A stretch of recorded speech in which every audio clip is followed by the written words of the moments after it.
Watch and burn. Hey everyone, so tonight I wanted to first adjust the mic again.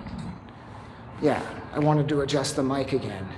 So that was all I really had to say. No, tonight I wanted to discuss the Dead Kennedys' final album from 1986, and that is Bedtime for Democracy. Now this record is my personal favorite, and I know that as far as their fan base is concerned, at least a handful of years back, this was everybody's least favorite record, because what I was reading were things along the lines of all the songs sort of sound the same, and it seems like the magic was missing, and I think that that had a lot to do with how this was the record that directly followed Frankenchrist, which is definitely their heaviest and meatiest sounding record, as well as probably their most hard-hitting album, lyric-wise. Even though at the same time I'll argue every single word this band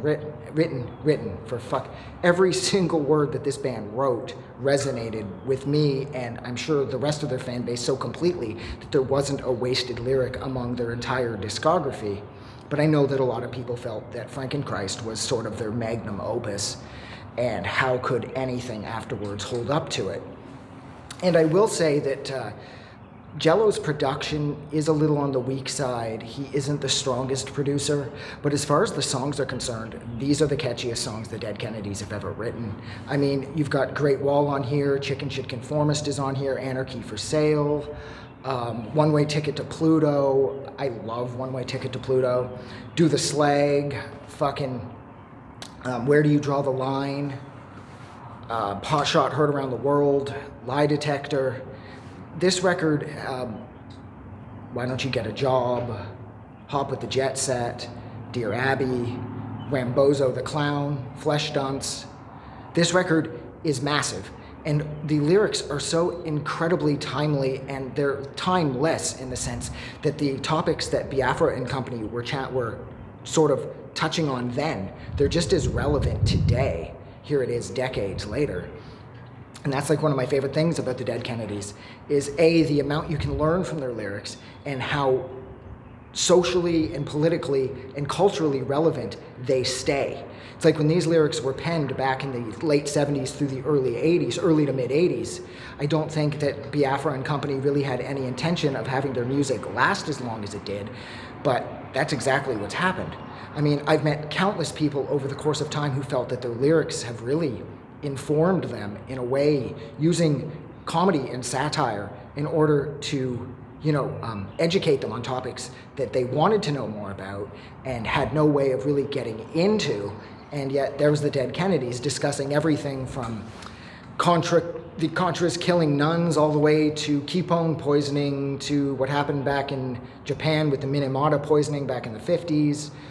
I mean, the Dead Kennedys and the wealth of information that you will gain from their lyrics is like astounding. And then it's packaged so catchy. Like their lyrics and the music are so much fun, and they're like the perfect marriage of, on one hand, they're very serious, like deadly serious, but on the flip side, the music is so catchy and so upbeat and so fun that you can't help but fall in love with the melody. And then when you dig into the lyrics, you learn a lot as well.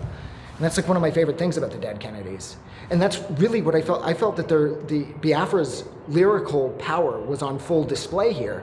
And it's a shame that this was their last record, because after this, I think the compilation of B-sides, Gimme Convenience or Gimme Death, was the only thing that they'd release, and that would be it forever. And that's a shame, because they still had a lot in their tank. I know that the band had sort of fallen apart internally, and him and East Bay Ray weren't really seeing eye to eye, because East Bay Ray went on record as saying that not signing to a major label wrecked his entire life, and Jello was never going to sign to a major label, and so I know that the band wasn't doing the best as far as their interpersonal relationships were concerned, but nonetheless, it would have been awesome if they'd been able to stick it out for at least one more record. But yeah, so look, I'm going to go. Thank you so much for hanging out with me while I discuss the Dead Kennedys' final album, and that is Bedtime for Democracy. If you like this review, don't forget to do something nice for somebody, and I'll see you guys soon. Have a good night.